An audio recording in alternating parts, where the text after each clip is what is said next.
কেমন আছেন আপনারা সবাই? আপনাদের স্বাগত জানাই আজকে নতুন একটি পর্বে।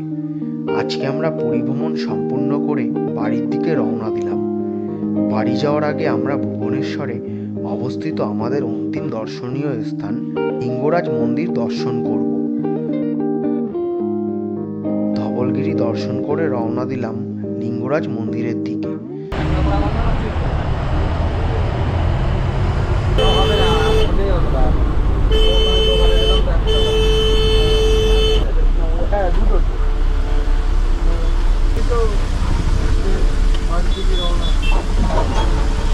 চলে আসলাম ভুবনেশ্বর মন্দিরের বাস পার্কিংয়ে।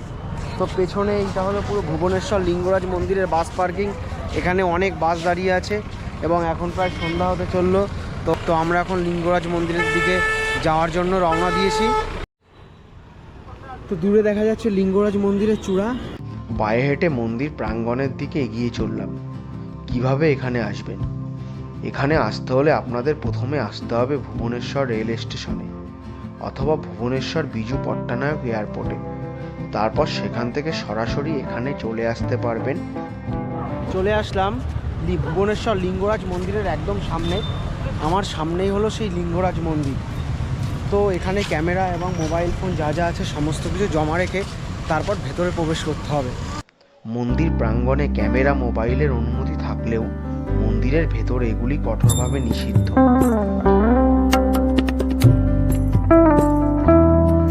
চলে আসলাম মন্দিরের প্রবেশের গেটের সামনে।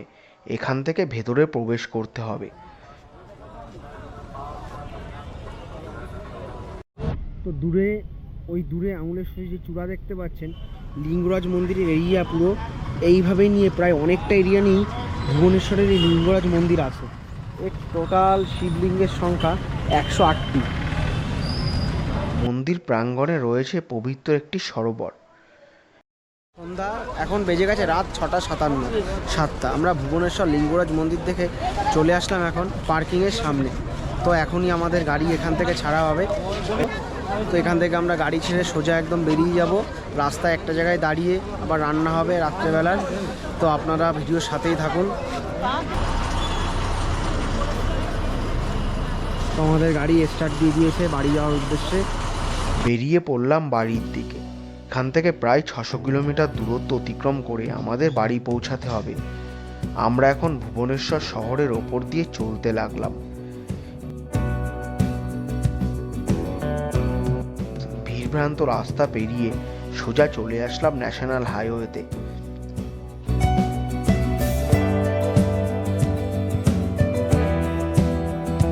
অল্প একটু আসতে না আসতে আমরা ভুবনেশ্বরে এক ভীষণ জ্যামের সম্মুখীন হলাম।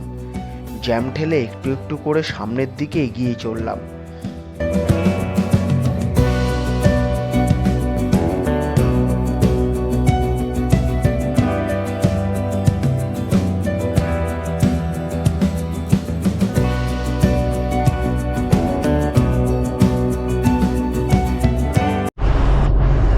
তো আমরা এখন ভুবনেশ্বর পার করে চলে আসলাম কটকের 30 কিলোমিটার আগে।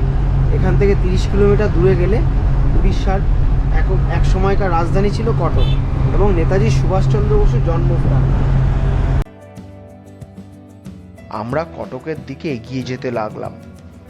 চলুন আপনারা রাত্রেবেলার এই সুন্দর বাস জার্নিটি উপভোগ করুন।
ঘড়ির কাঁটায় সময় হয়েছে রাত 10:05।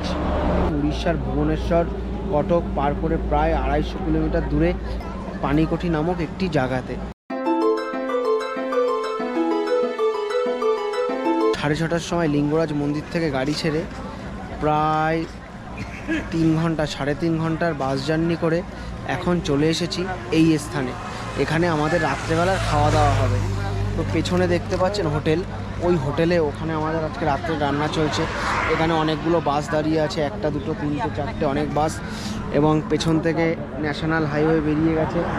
তো গাড়িগুলো তো এখানে এসে প্রথমে একটু ঘুম পাচ্ছিল, তো কী করলাম, 1 কাপ দুধ চা কিনে নিলাম। টাকা দাম নিল 1 কাপ দুধ চা, কিন্তু খেতে খুব একটা ভালো নয়, কোনো রকম নর্মাল খেতে।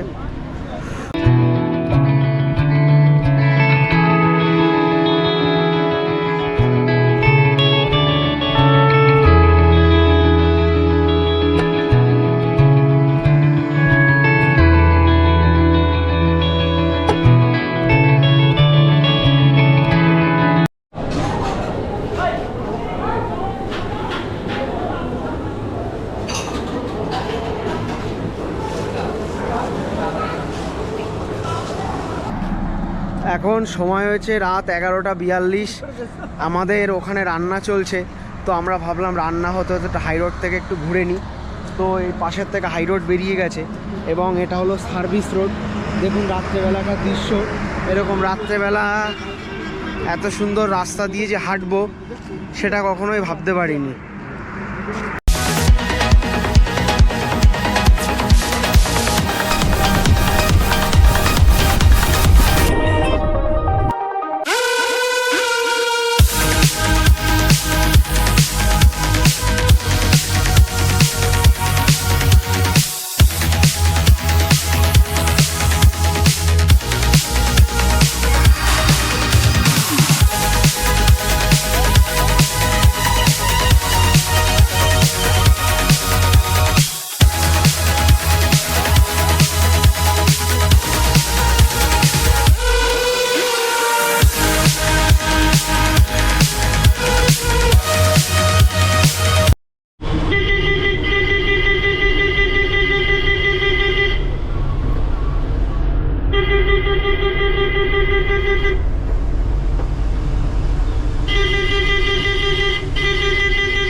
করে আমরা আবার চলে আসলাম আমাদের বাড়িতে।